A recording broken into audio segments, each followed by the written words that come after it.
ప్రముఖ సినీ నటి శ్రీమతి సంగీత గారి ప్రారంభించారు. ఐవీఎఫ్ చికిత్సలో 25% భారీ discount, free doctor consultation, free ultrasound scan. 49 అంటే సంతానం, 49 అంటే సంతోషం.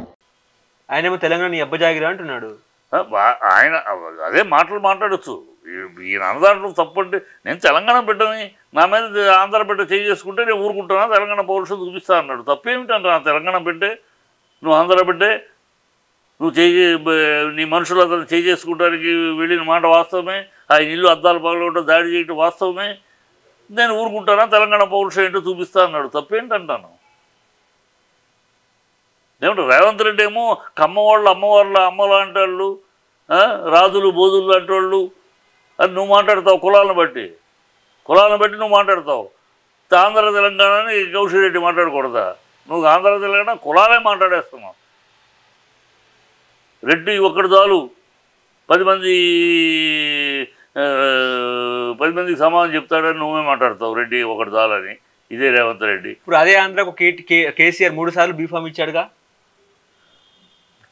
కేసీఆర్ బీఫామ్, కేసీఆర్ ఆంధ్ర తెలంగాణ గొడవలో ఆయన హయాంలో ఎక్కడైనా ఆంధ్ర తెలంగాణ గొడవ జరిగిందా? అన్నీ సమరస్యంగా చేశారు కదా. ఇప్పుడు మాట్లాడేది ఆంధ్ర తెలంగాణ గొడవ కాదు. ఇక్కడ ఆంధ్ర బిడ్డ తెలంగాణ బిడ్డ, తెలంగాణ బిడ్డ ఆంధ్ర బిడ్డను కొట్టాడు. ఓకే, దాని మీద స్పందించాడు. వాళ్ళిద్దరు వ్యక్తిగతం. అది తెలంగాణ బిడ్డ ఆంధ్ర బిడ్డను కొట్టడం కాదు, ఆంధ్ర బిడ్డ వచ్చి తెలంగాణ బిడ్డ ఇంటి మీద రాళ్ళేశాడు. దానికి అతను వాళ్ళిద్దరు వ్యక్తిగతం. నేను తెలంగాణ బిడ్డని, నువ్వు ఆంధ్ర బిడ్డవి. ఆంధ్ర బిడ్డ తెలంగాణ బిడ్డగా నా మీద, నా ఇల్లు మీద రాళ్ళేసావు. తెలంగాణ పౌరుషం ఏంటో, తెలంగాణ బిడ్డ పౌరుషం ఏంటో చూపిస్తా అన్నాడు. తెలంగాణ పౌరుషంలో తెలంగాణ బిడ్డ పౌరుషం ఏంటో చూపిస్తా అన్నాడు. అది తప్పే ఉంది. తెలంగాణ బిడ్డే కాదా?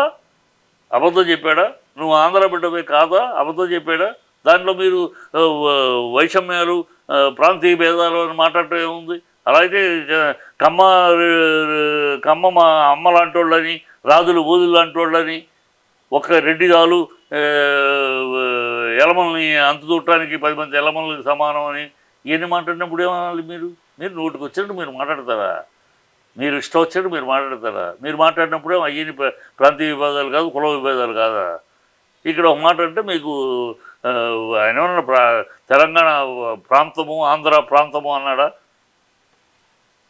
మీరు ఇక్కడ నా తెలంగాణ బిడ్డగా నన్ను కొట్టినప్పుడు నా ఇంటి మీద రాయేసినప్పుడు నేను స్పందించాడు. తెలంగాణ బిడ్డని నువ్వు ఆంధ్ర బిడ్డ వచ్చి తెలంగాణ బిడ్డ మీద ఇంటి మీద రాళ్ళేస్తావా? నా తెలంగాణ బిడ్డ పౌరుషం ఏంటో చూపిస్తా అన్నాడు. వ్యక్తిగతం. అది వ్యక్తిగతంగా మాట్లాడాడు, ఇండివిజువల్గా మాట్లాడాడు. దాన్ని మొత్తం ప్రాంతానికి దాన్ని ఫోకస్ చేసి కరెక్ట్ కాదు కదా. ఇప్పుడు ఆర్కేపూడి గాంధీ నేను కాంగ్రెస్లో లేను, బీఆర్ఎస్లోనే ఉన్నాను, కేసీఆర్ని కలుస్తానని చెప్తున్నారు. అదే అక్కడే వచ్చింది క్లాషు. ఇదే అరికపూడి గాంధీ గారు, అరికపూడి గాంధీ నాకు చాలా కావాల్సిన ఆయన, నాకు బావ. ఓకే, మేమిద్దరం బావ మరుదుము. నాకు బాగా కావాల్సిన మనిషి కనుక ఇక్కడ కావాలి బంధుత్వాలు వేరు, రిలేషన్స్ వేరు, రాజకీయాలు వేరు. ఆయన ట్విట్టర్లో తనే పెట్టాడు, నేను బీఆర్ఎస్ను వదిలి వీడి కాంగ్రెస్లో చేరుతున్నాను అన్నాడు. గాంధీ భవన్కి వెళ్ళి కండువా కప్పుకున్నారు. ఇవన్నీ ప్రజలందరూ చూశారు. ప్రజలందరూ ముందు నగ్న సత్యం కదా ఇది. సడన్గా అతను రేవంత్ రెడ్డి ఒక పొలిటికల్ జిమ్మిక్, ఒక చిల్లర జిమ్మిక్ చేశాడు. ఇది అపోజిషన్కి ఇవ్వాలి, హరీష్ రావుకి ఇవ్వాల్సిన పోస్టుని, అపోజిషన్కి ఇవ్వాల్సిన పోస్టుని వంకరదారిలో ఇతను ఇచ్చేసేసి ఈయన బీఆర్ఎస్ అపోజిషనే అని ఒక చిన్నపిల్లలు స్కూల్ పిల్లలు ఆడే చిల్లర గేమ్ అది. ఆ గేమ్ ఆడాడు. ఆ గేమ్ ఆడితే ప్రశ్నించారు. ప్రశ్నిస్తే నేను కాదు, నేను బీఆర్ఎస్నే అని ఈయన అంటున్నాడు. ఎలా అంటావు? నిన్నటిదాకా నువ్వు ట్విట్టర్లో నువ్వే పెడితివి, నువ్వే గడువు కప్పించుకుంటువి, ఇవాళ నేను బీఆర్ఎస్ అని ఎలా అంటావు? నువ్వు కోర్టు అక్షంతలు వేసింది, 4 వారాల్లో తేల్చబోద్ది. రేపు 4 వారాల్లో తేలితే వీళ్ళు డిస్క్వాలిఫై అవుతారు. అందుకని ఈ గేమ్ ప్లాన్ డ్రామా ఆడాడు రేవంత్ రెడ్డి. ఈ రేవంత్ రెడ్డి ఆడుతున్న డ్రామాలో ఈయన పావు అయ్యాడు. రేవంత్ రెడ్డి గాంధీని పావుగా వాడుకుంటున్నాడు. ఈయన పావుగా రేపు బలవుతాడు. ఈయనే రేపు డిస్క్వాలిఫై అయితే ఏమవుద్ది? డిస్క్వాలిఫై అవ్వకూడదు అనడం కోసం నేను బీఆర్ఎస్ అని అంటున్నాడు ఈయన. ఓకే, ఇది ఎన్ని డ్రామా, ఈ పొలిటికల్ డ్రామా, చిల్లర డ్రామా. రేవంత్ రెడ్డి ఇంతకన్నా గొప్పగా రాజకీయాలు చేస్తాడని ఎవరు అనుకోలేదు. ఈ చిల్లర రాజకీయాలు చేస్తాడు అతను.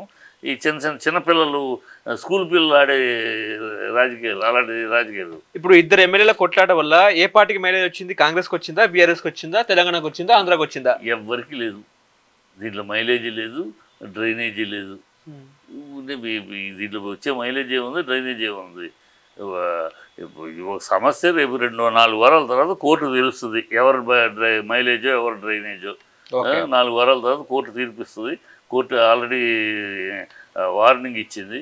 4 వారాల టైంలో తేల్చండి, ఇష్టం వచ్చినట్టు ప్రొలాంగ్ చేయడం కుదరదు, you have to take a decision అని చెప్పేసింది. సో స్పీకర్ 4 వారాల్లో ఈ నెలాఖరులోపు డెసిషన్ తీసుకుంటాడు.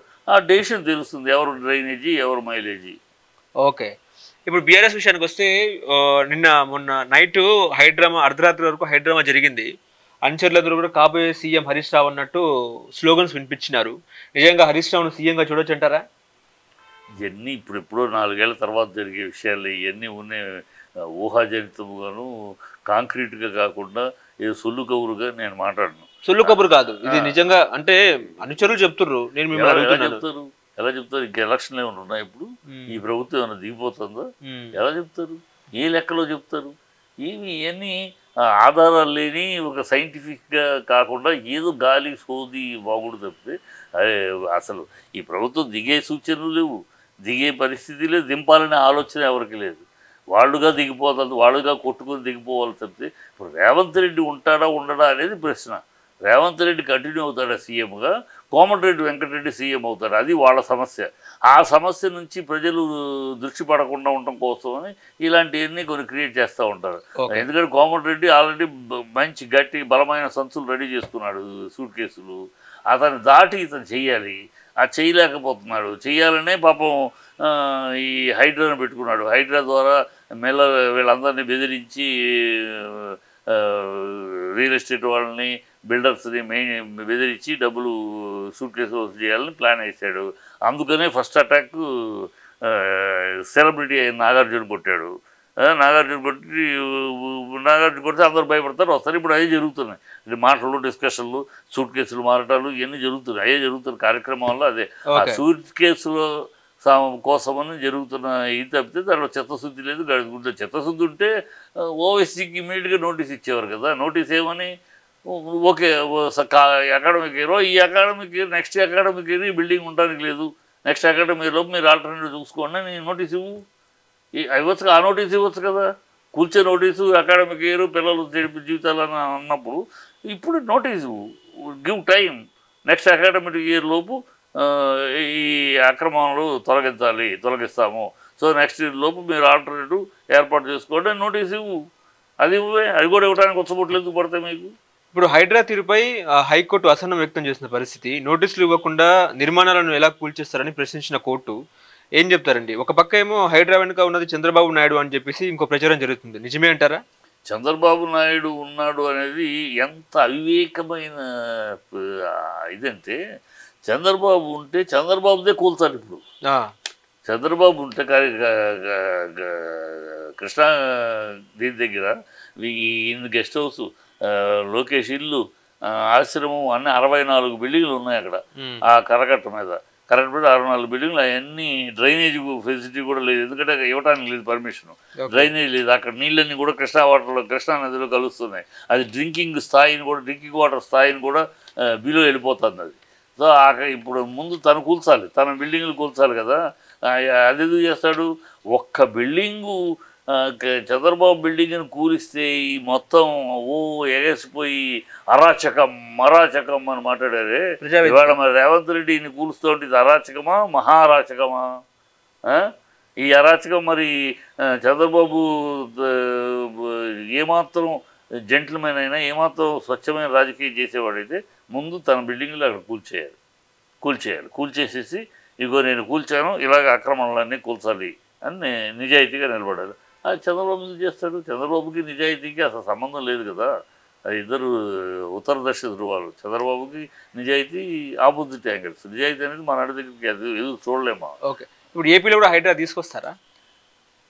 ఎందుకు తీసుకొస్తాడు? చంద్రబాబు తీసుకొస్తే ముందు చంద్రబాబే బలేవాలి. ఎందుకు తీసుకొస్తాడు? దానికి ఏదో మసిపూసి మారేడుకాయ మాటలు చెప్పి, ఏదో కథలు చెప్పి ఏదో చెప్తాడు. ఆయన చెప్పడానికి కథలు చెప్తాడు, ప్రజల్ని నమ్మించడం, భ్రమలోకి తీసుకెళ్ళటం ఆయనకు వెనతో పెట్టిన విద్య. ఏదో భ్రమ కల్పిస్తాడు కనుక అది కూల్చడం అంటే ముందు తనతో మొదలెట్టారు. ఇక్కడ రేవంత్ రెడ్డి తనది లేదు, అందుకని ముందు కేటీఆర్ మీద అనుకున్నాడు. కేటీఆర్ సొంతం కాదు, అది ఎవరిదో ఫ్రెండ్ది, ఆయన లీజ్ తీసుకున్నాడని తెలిపిందని మూసుకున్నాడు. అందుకని గాలం వేసాడు. ఒక సెలబ్రిటీని కొడితే బిల్డర్స్ మన దగ్గరికి వస్తారు అని లెక్కేశాడు. ఇక్కడ జగన్ ఇల్లు ఉంది కదా ట్యాంక్ బండ్ దగ్గర, అదే లోటస్ పాండ్ దగ్గర కొట్టాడు, గోడపాలు కొట్టాడు కదా. అది ఓన్లీ అధికంగా ఉన్నది ఆ గోడే, ఆ ప్రహరీ కూడా ఎక్సెస్లో ఉందన్నారు, పగలు కొట్టాడు కదా. ఇవన్నీ ఓకే. పొంగులేటి శ్రీనివాస్ని ఎందుకు కొట్టట్లేదు, ఓవైసీని ఎందుకు కొట్టట్లేదు, కిరణ్ కుమార్ రెడ్డి తమ్ముడు అయ్యప్ప సొసైటీ దగ్గర 27 బిల్డింగ్లు ఉన్నాయి, అవి కోర్టులో ఉంది, ఆక్రమించుకున్నాడు, ట్రస్ట్ భూములు ఆక్రమించుకుని కడుతున్నాడు. ఆ టైంలో అది కూలగొట్టబోతుంటే కోర్టులో కేసు వేసారు, అది పెండింగ్లో ఉంది. అవి ఎందుకు కొలచలేదు? అక్కడ పెండింగ్లో ఉందని కిరణ్ కుమార్ రెడ్డి తమ్ముడిది పెండింగ్లో ఉందని కొలిచినోడివి, ఇక్కడ నాగార్జునది పెండింగ్లో ఉందిగా కోర్టులో ఎందుకు కూల్చావు? సో ఇక్కడ తెలుసు అది వీళ్ళు హైడ్రా అనే పేరు పెట్టుకొని పొలిటికల్ వెండెట్టా అండ్ సూట్ కేసులు ఈ రెండింటి కోసం చేస్తారు.